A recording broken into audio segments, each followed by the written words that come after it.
How's it going, my friends? I am back for you with another video. It's been a long week. I really appreciate you guys hanging around and all the comments I've gotten, all the new subscribers, all the people that really complimented what I'm trying to do here with this channel. It's been kind of crazy. You guys have just been so awesome. I've gotten like 200 comments and personal emails through my website of people just asking questions about photography in general, asking questions about my style and how I do things. And guys, that's exactly what I wanted with this channel. I want to teach you guys.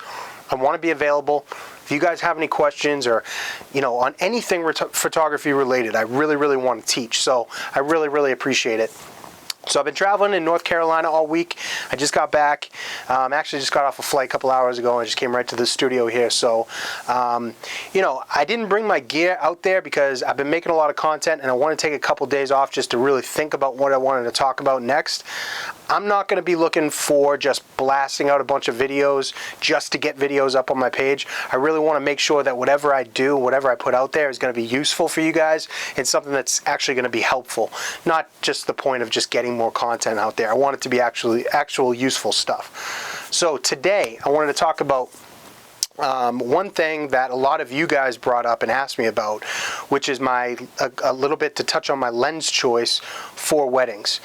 Now, I did say this in one of the other videos, is that I use 2 lenses on a wedding day. I use 2, my wife has 1, and we have one more 70-200 just as a backup if we need it. But 99.9% of the time, I use 2 lenses and she uses 1. Now, the 2 lenses that I use, first of all, my most favorite, which is this 35-1.8. Okay, this is the S with the the Z body. This is the new 35 that they just put out. So I use this, and I have another body with a 85-1.8. Okay, so right here, guys, this is what is a whole wedding. I do a whole wedding with this. I don't have to worry about switching lenses. I don't have to worry about thinking about, crop factor or anything like that. I can get a whole wedding done with just these 2. And you know what? Honestly, I could probably do the whole wedding with the 35, and I'd love to scale down and just use this. But I really do like this for obviously close-ups and, family formals and things like that. But that's all I use. 35S. 85 1.8 G. So I just wanted to talk about these guys and the reasons why I do use this setup like this. Basically, for me, it comes down to, you guys know this, simplification. What is the minimum amount of gear that I can have and that I can use to get the job done without it getting in my way? The 35 and the 85 crop factor, to me, is perfect. It covers the perfect amount of range, whereas you have 35, it's wide, but it's not too wide. It's a normal field of vision to it's like a natural looking vision and focal length to look through when you're looking at these photos. And then I also use the 85 to get up close. So when you're looking through one of my galleries, it's close up, or I'm sorry, wide shot, wide shot, wide shot, close up, wide shot, close up, wide shot, close up. That's kind of how I go with my flow. I stick with 2 different focal points or focal lengths, so the story really doesn't change that much. When a client's looking through it, it's wide shot, wide shot, wide shot, all at the same focal length, and then a close-up of faces. Wide shot, close-up of faces.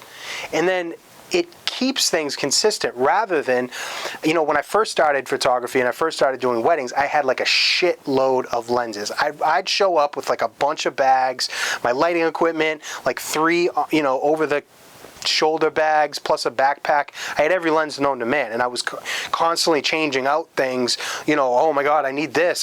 I need to put this on. I need to get the 24. Oh, I need the 14 to 24 now. Oh man, I need the 70-200 at this. Give me a 105 for the. It was just too crazy, and my photography was definitely not as good. Obviously it was newer, but it added this whole element in the mix where I was intensely focused on the gear and what gear I needed rather than sitting back, absorbing the scenario, and then shooting what I see and not having to worry about it. As you guys can see, I have a neck strap for my 35, so this just hangs right here, and then I have a black rapid strap that goes over the side for my 85. So literally I'm with my 2 cameras all the time with those 2 focal lengths, and I can cover everything. It keeps the story the same, guys. One of the biggest factors of when you're looking at a wedding album for a client is like a wow factor. And a wow factor of looking at it and them seeing that it's a body of work, a story. You know what I mean? When they open their gallery, it's a story. It's not... I feel like when you're shooting with a bunch of different focal lengths, it changes the tone of every single image. And you can get a different feel on every different image, and things can kind of get skewed and scattered. I never shoot with the 24 to 70. I don't like zoom lenses. I do use that 70 to 200 on ceremonies where for some reason I can't get close. You know, I have to be far back. That's like our backup, our, you know, ace in the hole just in case. But 99% of the time, guys, I have a 35 and 85, and my wife has a 58, and that's all we shoot with the whole day. And we stick together, me and her, all throughout. We go with the girls, and then we go with the guys. We're doing it together because we have like kind of crazy lighting setups, and she knows exactly how I like to light things and vice versa. So we just help each other out and work together. But the 3 lenses keeps that story consistent. And also, too, guys, I'm using 1.8 lenses, okay? Now, I'm not trying to brag or anything, but like, you know, I have enough money from clients, enough business income to where I could buy 1.4 lenses. I can buy any piece of gear I want. But I'm using 1.8s. Because, with the 35, I own the 35 1.4G. And as soon as this thing came out, I sold it, got rid of it, and got this. One reason is because it's an absolutely unbelievable lens paired with the Z mirrorless body. I mean, the focusing is absolutely incredible. It's noticeably faster than the G. It focuses on things that the G would hunt on. It is completely dead silent. There's none of that. You know what I'm talking about. If you use the G lens, it's like this kind of crunching sound when the motor goes back and forth to focus. It doesn't have any of that. It's weather sealed. And it is sharp as hell, edge to edge. I mean, everything is sharp on the thing. You know, you guys, I'm going to get some hate for this, but I don't really give a shit. You don't really need 1.4 lenses. You really don't. I mean, in most cases, the 1.8, there are some examples of 1.8 lenses, obviously, that are not as good as 1.4s. But in general, there's not going to be a noticeable difference unless you're pixel peeping and ripping apart the image and blowing it up to 150% and looking at everything. I mean, one of the things that I noticed on that 35 1.4G, horrible purple fringing when shooting into the sun or anything like that, even if it wasn't, you know, if the subject was just backlit. Terrible purple fringing. Get none of that with this.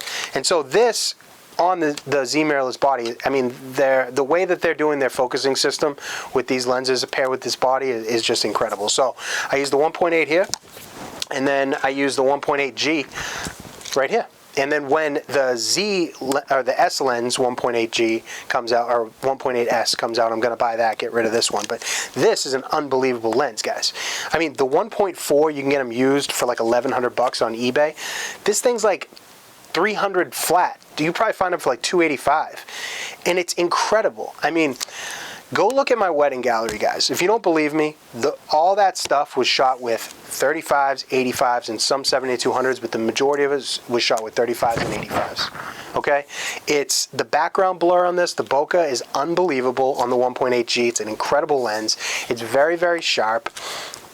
Works great. Why would I spend and get the 1.4? I'm not shooting at 1.4 anyways, unless the subject's perfectly still and, you know, whatever. And you're still, even if you shoot wide open with this 1.8, you get an unbelievable, beautiful background blur.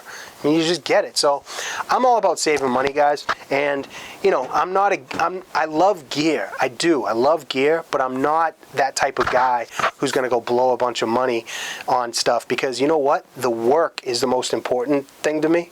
Me getting in front of my clients, making them feel comfortable, and being intently aware of what's going on. That's the most important thing. Gear is secondary to me, so I always make sure that my setups are simple. So this is simple, the 35 and the 85. And guys, you should really try it. Not only if you're shooting with 2.8 lenses, you know, the 24-70 and 70-200. It's really nice to be able to open these things up wide at 1.8 and go around and shoot in darker places, and then, you know, only have to use, you know, a little bit of light as opposed to a lot of light. They're lighter, they're sharper.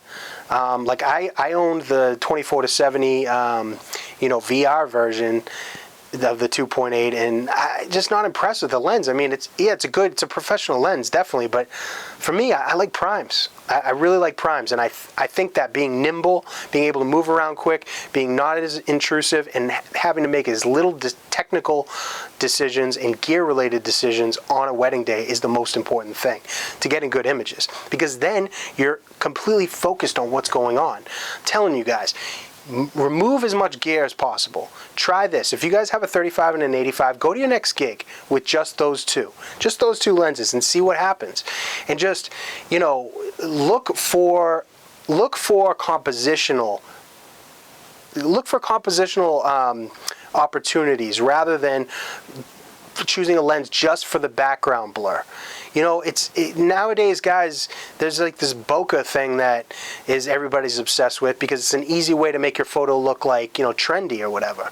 But, you know, guys, the composition is the most important part. So if you can do a whole wedding day or a whole session with wide shot, close up, wide shot, close up with the same two focal lengths, your story will become it'll be more of a vision, and your clients will appreciate it a lot more. I'm telling you, my portfolio got a lot stronger when I started shooting with these two focal lengths, and you know, it's a lot cheaper. Those zoom lenses are extremely expensive. You got the 35, this one, you know, this S lens, it is kind of expensive, I guess.